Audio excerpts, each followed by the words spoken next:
আপনারা তো তেল কই খেয়েছেন, আমি আজকে তেল তেলাপিয়া করে দেখাবো। মাছটা কেটে ধুয়ে নিয়ে আসি। মাছটা কেটে ধুয়ে নিয়ে এসেছি, এবার নুন হলুদ মাখিয়ে নেব। তুমি একটু নুন দিয়ে দিলাম, সামান্য হলুদ দিয়ে ভালো করে মাছটা মেখে নেব।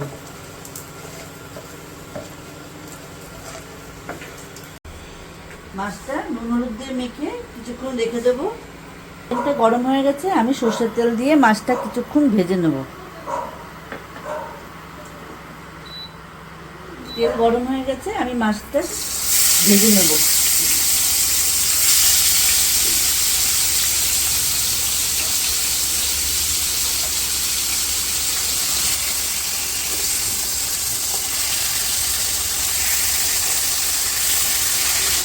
মাছটা ভাজা হয়ে গেছে, আমি মাছটা আবার উঠিয়ে নেব।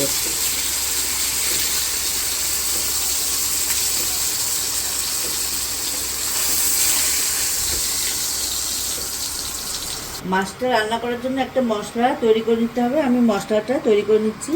এখানে গোটা জিরে বাটা আছে 2 চামচ, হলুদ, কাঁচা লঙ্কা বাটা, আদা বাটা, আর ফোড়নের জন্য লাগবে কালো জিরে আর 2টো কাঁচা লঙ্কা নিয়ে নিয়েছি। জিরে বাটা, লঙ্কা, আদা, পরিমাণ মতো হলুদ দিয়ে আমি মশলাটা জল দিয়ে রেডি করে নেব।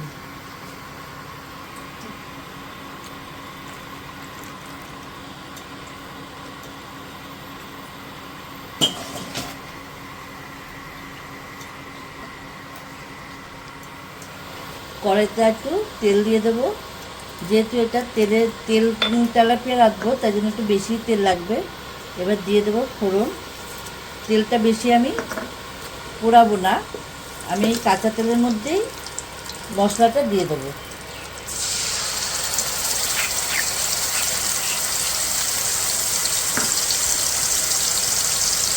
দিয়ে আলতো হাতে কিছুক্ষণ নেড়ে নেব। মশলাটা আমি অল্প সময় একটু কষিয়ে নিলাম। এবার বাটি ধোয়া জল আমি দিয়ে দেবো।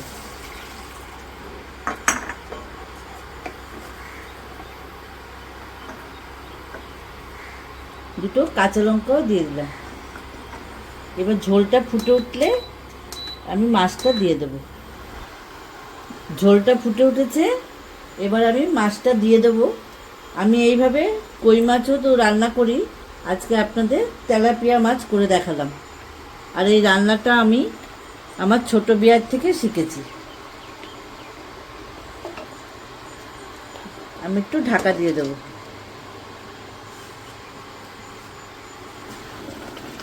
মাছ হয়ে গেছে, আমি ওপর দিয়ে একটু কাঁচা তেল দিয়ে দেবো। যেহেতু এটা তেল তেলাপিয়া, একটু বেশি তেল লাগবে।